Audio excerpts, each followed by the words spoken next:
ॐ नमो भगवते वासुदेवाय। ॐ नमो भगवते वासुदेवाय। ॐ नमो भगवते वासुदेवाय। नारायणं नमस्कृत्य नरं चैव नरोत्तमं देवीं सरस्वतीं व्यासं ततो जयमुदीरये। नष्टप्रायेषु अभद्रेषु नित्यं भागवत सेवया भगवतीरुत्तमश्लोके भक्तिर्भवति नैष्टिकी। ॐ ज्ञानतिमिरन्धस्य ज्ञानाञ्जनशलाकया चक्षुरुन्मिलितं येन तस्मै श्रीगुरवे नमः। श्रीचैतन्यमनोभीष्टं स्थापितं येन भूतले स्वयं रूपकदा मह्यं ददाति स्वपदान्तिकम्। नमो विष्णुपादाय कृष्णप्रेष्ठाय भूतले श्रीमते भक्तिवेदान्त स्वामीनिति नामिने। नमस्ते सरस्वते देवे गौरवाणी प्रचारिणे निर्विशेष शून्यवादी पाश्चात्यदेशतारिणे। जय श्री कृष्ण चैतन्य प्रभो नित्यानंद श्री अद्वैत गदाधर श्रीवासादि गौरभक्तवृंद। हरे कृष्णा कृष्णा कृष्णा हरे हरे, हरे Ram Ram Ram Hare Hare. Hare Krishna, reading from Srimad Bhagavatam. By His divine grace, A.C. Bhaktivedanta Swami Srila Prabhupada ki jai. We are reading from Canto 4, Chapter 23, Maharaj Prathu's Going Back Home, Back to Godhead. So, yesterday we completed this beautiful section of Srimad Bhagavatam, that is Prathu Charitra. So, I want to spend a day with Maharaj Prathu. We can have more association of Maharaj Prathu. Next time we will visit will be almost after 8 years, right? So Prithu Charitra begins in the 4th canto, 15th chapter, and it goes on till 23rd chapter of 4th canto. So we know the 15th chapter is titled as King Prithu's appearance and coronation. So Maharaj Prithu appears at a very distraught situation. His own father, Vainya, because his father's mother was daughter of death personified. His father received the qualities from his mother, that is death personified, and Vena, he received qualities from his mother, right? And that is, he became death personified and extreme atrocities. Finally, the learned class, the priestly class, the devotees, they killed Vena when he was on the throne, and that very powerful verse, Hunkara Matrena, like that is the Hunkar of the great personalities. Vena was on the spot killed on the throne, right? So this is how one should never displease a devotee, right? And the contrast of this is vice versa. One should always try to please the devotee. So what, both the things are there. And this Vena is killed, and then there is, at least Vena was some kind of a king, although he was very notorious and bloodthirsty king, but still there was some sense of law and order. But as soon as Vena is killed, all the rogues and thieves, they start plundering the citizens, and then what happens is a total loot of the people in general. People have become thirsty, people have become hungry. Seeing all this happening, even the Mother Earth withdraws all the supply, and there is a great drought which is going on for years, famine. And on this situation, the Brahmanas, they decide something needs to be done. Killing of the Vena was a one-time apad dharma for the Brahmanas, and they decide that apad dharma cannot become a regular dharma, right? Sometimes out of emergency we may do something, but it is not that every day is emergency. So they decide that although it is within their power to maintain the law and order of the state, they decide let not do that, and let us try to have another king. And by that time they come to know that the mother of Vena, she is being extremely attached to Vena. She did not perform the last rites. and the body of the Vena was preserved with suitable chemicals that it can be churned.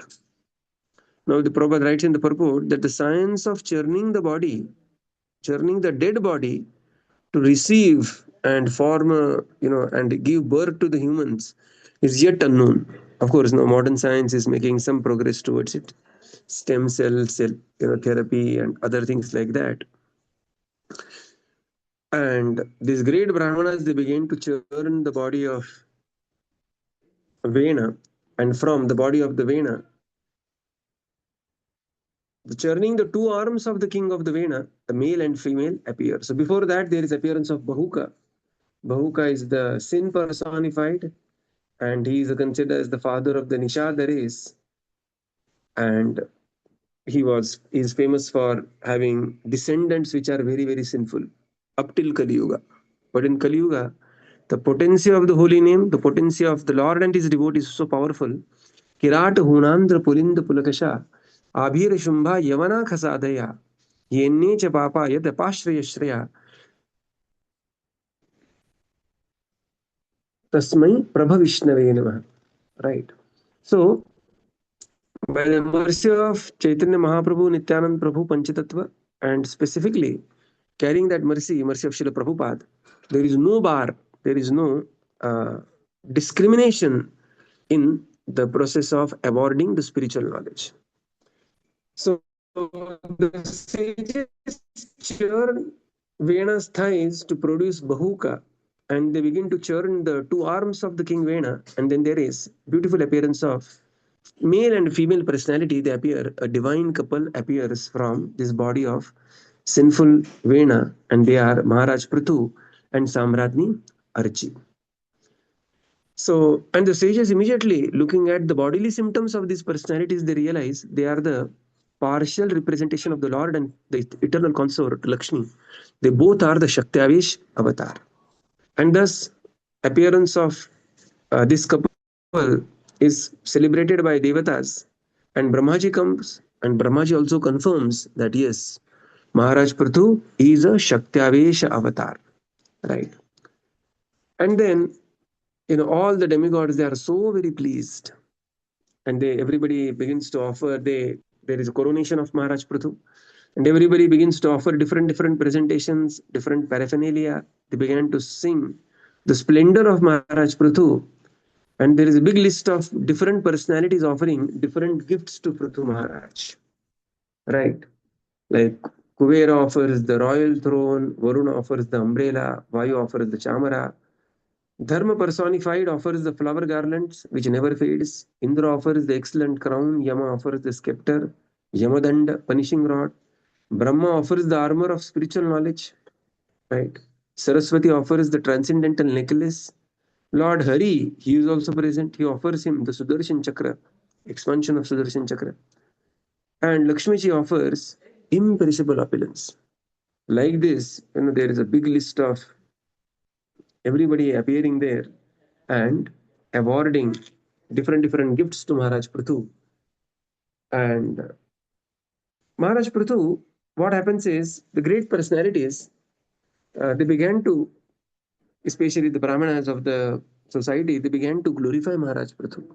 And Maharaj Prithu is smiling and saying, uh, Maharaj Prithu says, my dear Brahmanas, let me do something and then you glorify me. Glorify me in the future when I exhibit them some good qualities, and glorify me in my absence. Right. So when we glorify people, there is an art of glorification, art of appreciation. The art of appreciation, the first thing it is said that the appreciation has to be genuine, it has to be specific, and it has to be instantaneous. मतलब not that that प्रभु जी आपने घर में जो decoration किया था जन्माष्टमी के दिन 5 साल पहले was very nice. Of course, that is also good appreciation, but the appreciation should be immediate. It should be specific and it should be very genuine. So Prithu Maharaj says that, my dear Brahmanas, glorify me after let me do something, and glorify me in my absence, and offer prayers to the Supreme Lord and not to me.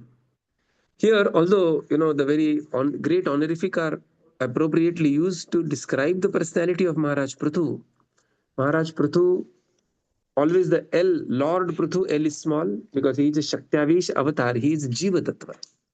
And Maharaj Prithu is also aware of his Jiva Tattva, although he is appearing with various Shubha Lakshana on his divine body. And then Maharaj Prithu, he jokingly says, "You are such praise without I doing something is actually an insult or criticism. I am not yet famous now. Let me do something and then you can praise me." Yeah, beautiful picture. Right. Amazing picture this is. First time I am seeing this picture. Thank you, Mudit Krishna Prabhu.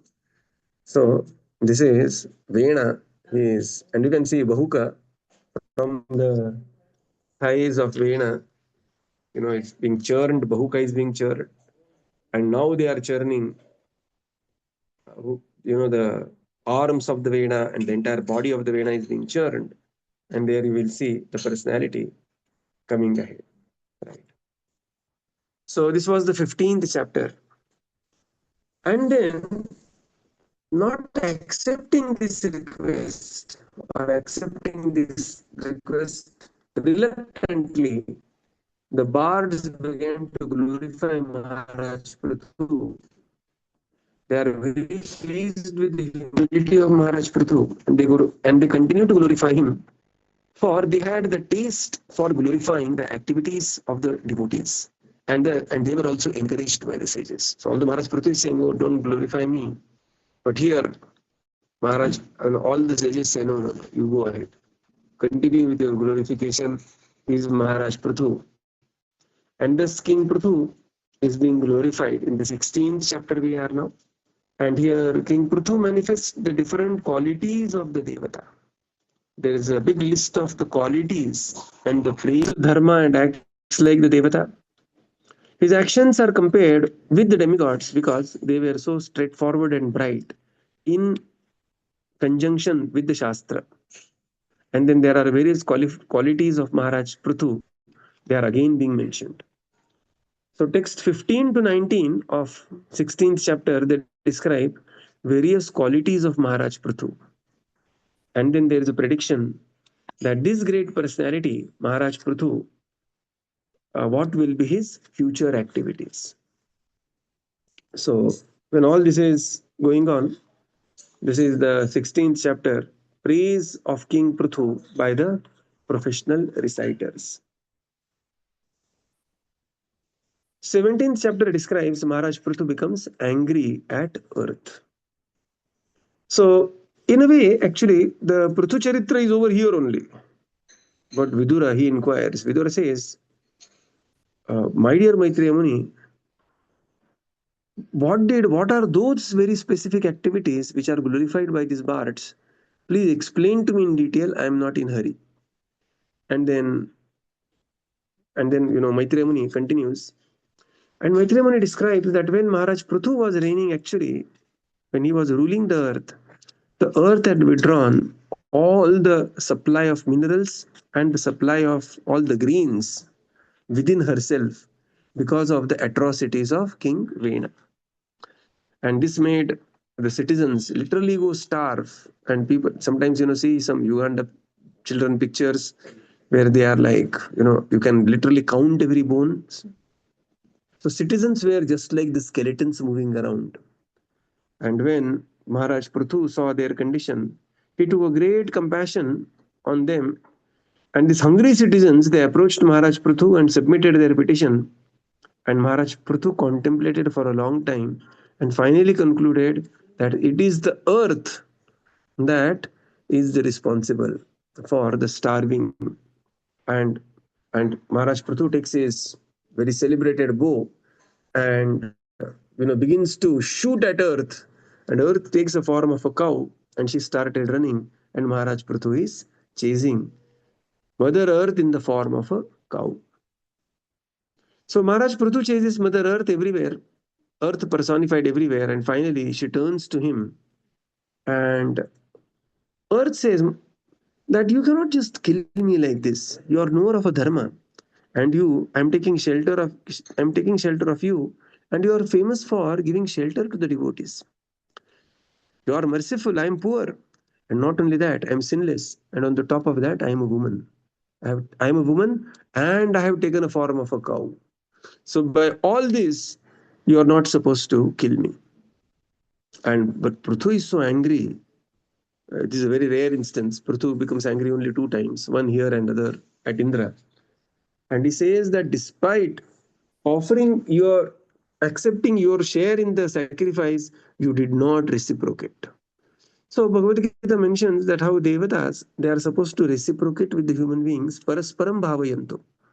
Humans are supposed to perform the sacrifice, yajnat bhavanti parjanyo, and after taking the oblations in the sacrifice, devatas are supposed to reciprocate. But here, you being a devata, Mother Earth, you did not reciprocate, although you accepted your share. And therefore, what I will do is that because my citizens are very hungry, I will cut you to the pieces and feed to my citizens. Look at the picture. Okay. So here, Prithu Maharaj is chasing Mother Earth. This is slightly later, this picture will come. And, uh, and then he says, a king can kill a cruel person because you are behaving so cruelly. A king can kill a cruel person. All your drama of taking role of a cow and everything is false. You are proud and you are an insane cow, and such cow can be killed. And Maharaj Prithu gives a tremendous reply like this.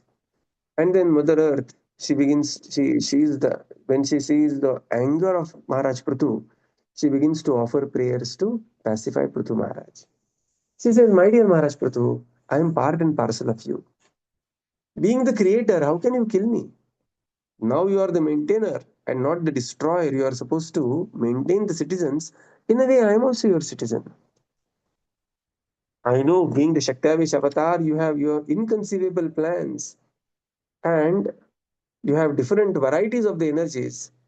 I am not nourishing your progeny to rectify them from the evil ways because whatever I supplied, just like when the sun is a rogue, mother will guard the treasure from the hands of the son.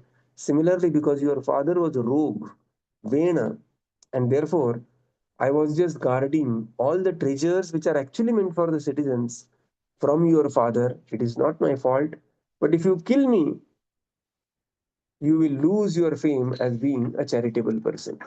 And this is how there is a discussion between Maharaj Prathu and uh, Earth personified. Right. So Earth personified is not to be mistaken as Bhudevi, because here later Maharaj Prathu treats the earth as Duhitru. Duhitru means very dear daughter. Right. So Maharaj Prathu is not the Vishnu incarnation. He's a Shakti avatar. He's Jiva Tattva. And he's treating Earth personified as his own daughter. And this is the beautiful relationship as a daughter and father. Like just like father is chastising the daughter, and again the conditions are quite severe that time. So this is chapter 17, where we have seen Maharaj Prithu becomes angry at Mother Earth.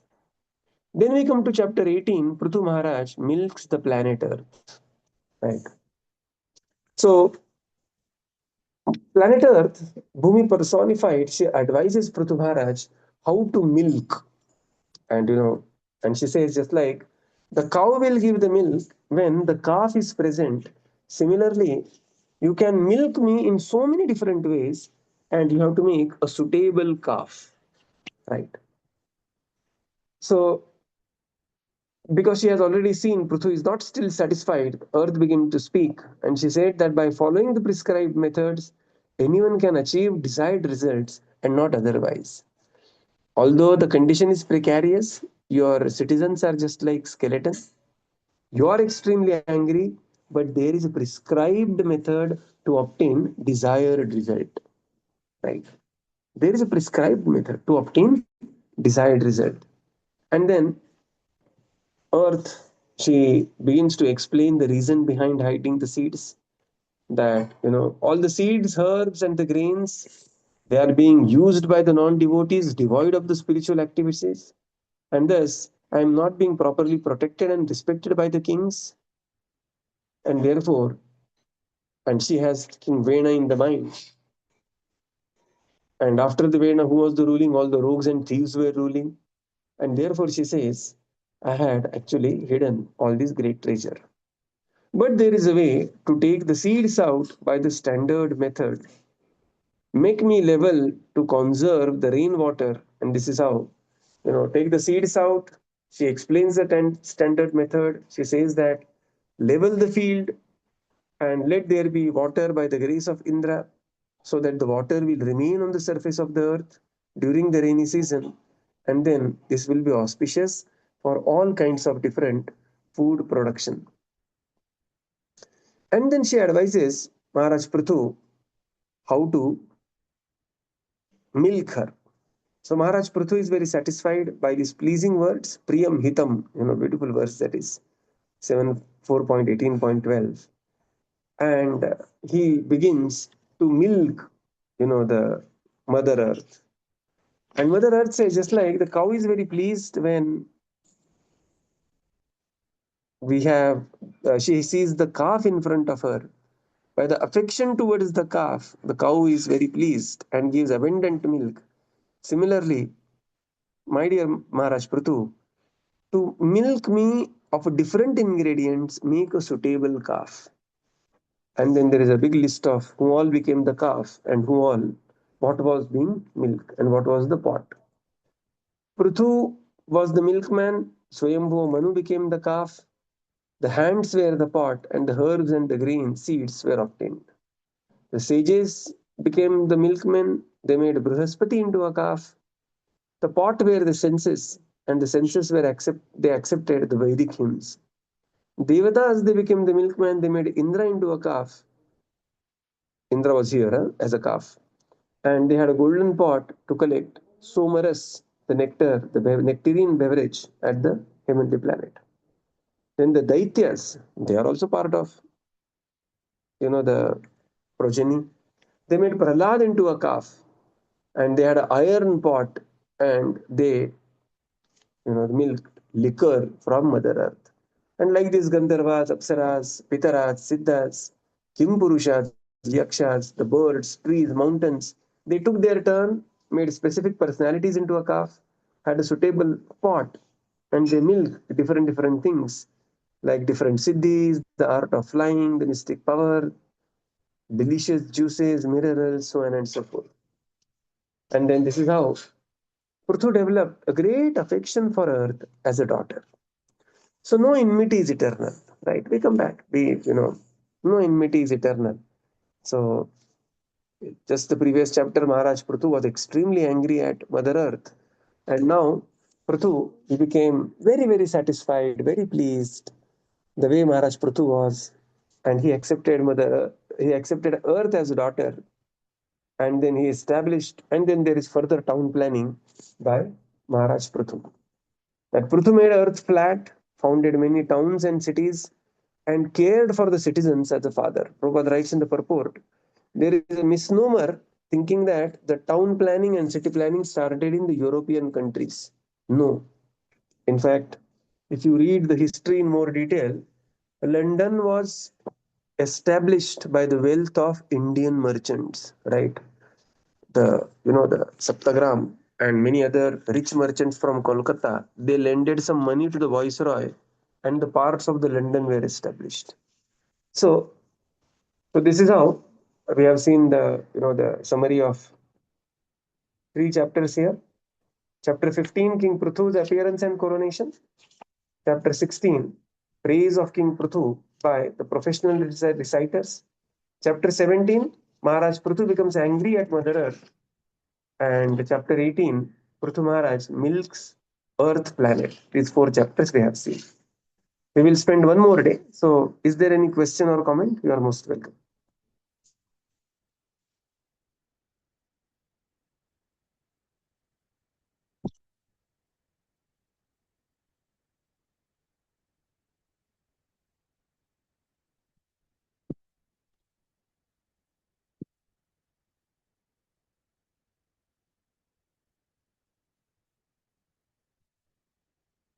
Yeah, so we can continue with one more chapter. So we come to the next chapter now, King Prithu's 100 horse sacrifices. So Maharaj Prithu, for the welfare of his citizens, he begins his Ashwamedh Yajna.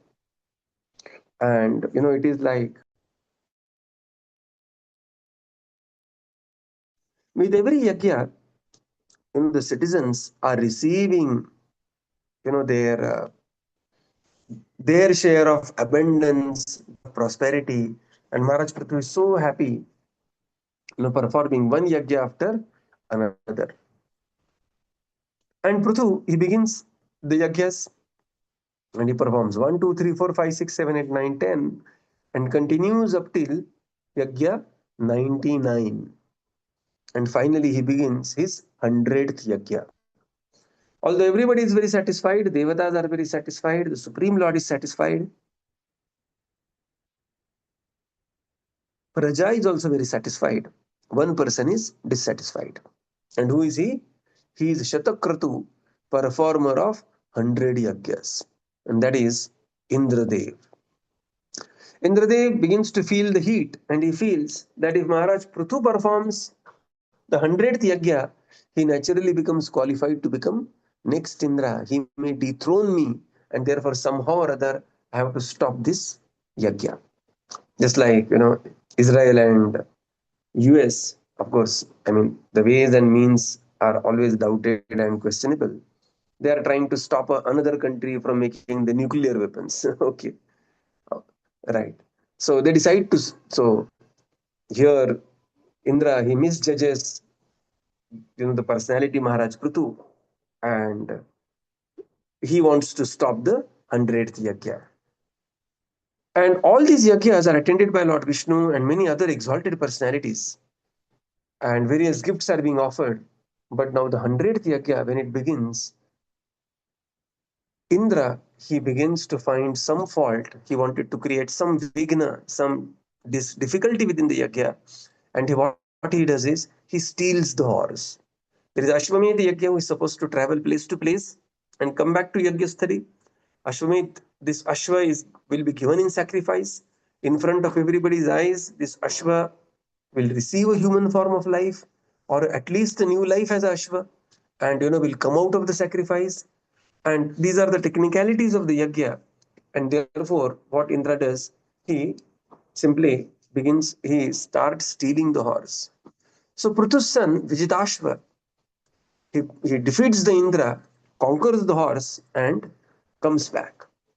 And everybody is so satisfied. Vijita Ashva.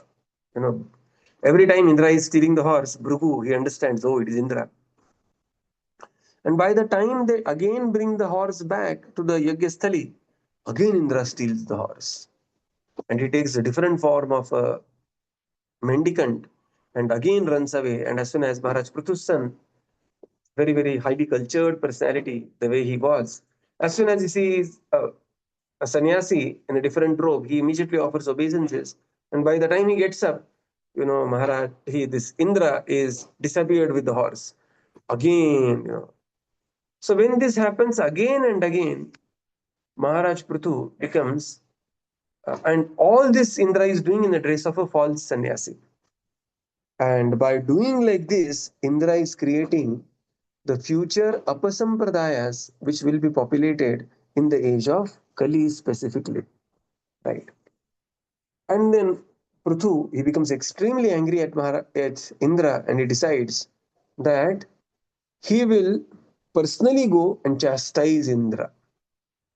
And the priests, they say, no, Maharaj Prithu, this is not the time. Because it is your lotus hands, we are performing this yajna. Rudhira Pradiktan, this hand should not be tainted with the blood. That may, disqualify the yajna. And therefore, you sit here, we will capture Indra by our own mystic potency and bring Indra in this, the sacrificial arena. And thus, they begin to chant the mantras which are never before chanted, and that pulls Indra wherever he was in the sacrifice. Indraya Swaha. Right. Indra later also had a similar experience when the son of Maharaj Parikshit, Janmejay, he was so angry with the snakes that he wanted to do Naga Yagya, Naganasha Yagya, right? And then what did he do? He, this, he, literally started in oblations of all the Nagas. And finally he said, Takshakaya Swaha. And then Takshaka is pulled, and Takshaka, he takes shelter of Indra, and he says that Indra, you have given me a promise that you will always protect me. Now protect me. And Indra protects Takshaka. And Janmeja says, I said Takshakaya Swaha, this Takshak killed my father. Takshak has to come. And the priests say, my dear Janmeja, my dear king, Takshaka is being given the support by Indra. Indra is supporting Takshaka. Because of Indra's prowess, Takshaka is being ruled. And then Janmeja says, if that is the case, Indraya Swaha. So Prabhupada writes that Abrahma Bhuvana Loka, any position in the material world, there will be problems. Even up to, Yastvendra Gopam Athavendra Mahosva Karma, Karma Nurupam Falabhajana Matanoti, Karmani Nirdahati Kintuja Bhakti Bhajam, Govindamadi Purusham, Tamaham Bhajami. So when Indra is pulled in the sacrificial arena, Brahmaji appears and he stops Brahmanas from chanting the further shlokas. And Brahma appears and he reasons that Indra should not be killed like this. Indra is also a great personality. Indra is also, he's elder brother of Upendra. Indra is a great devotee. Indra is an administrative demigod. Indra is a great personality handling so many responsibilities. He is showing some tantrum, he is showing some conditioning, but he cannot be killed. And seeing between the two, between Indra and Prithu, Brahmaji knows Prithu is far more mature and advanced. And therefore, he says, Brahma says to Prithu, he says, there is no need to perform any more sacrifice. Give up your ambition to perform the 100th sacrifice. Give up your anger. Accept this as the will of the Supreme and avoid spreading of the irreligion. You are appeared here to propagate the cause of the religion. Paritranaya sadhunam, vinashaya dushkritam, dharma samstharpanathaya. Right. But what is happening? Your yajna is becoming the cause of spreading of irreligion. Please, my dear Prithu, remember the purpose of your incarnation. And then Prithu Maharaj very happily accepts this request come instruction from Brahmaji, and he happily abandons 100th yajna, and everyone assembled there is satisfied. And far more satisfied is one more personality who appears in the next chapter, that is text, that is 20th chapter, Lord Vishnu's appearance in the sacrificial arena of Maharaj Prithu.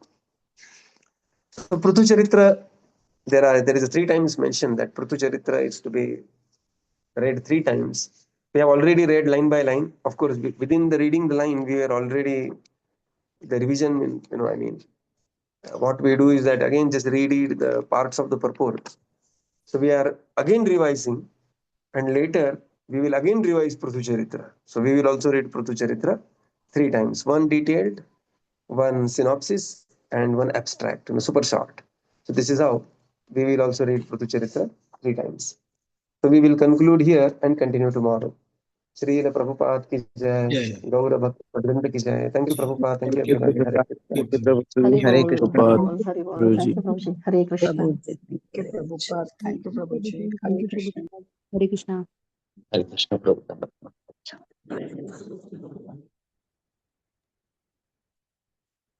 Thank you, Prabhuji. Hare Krishna.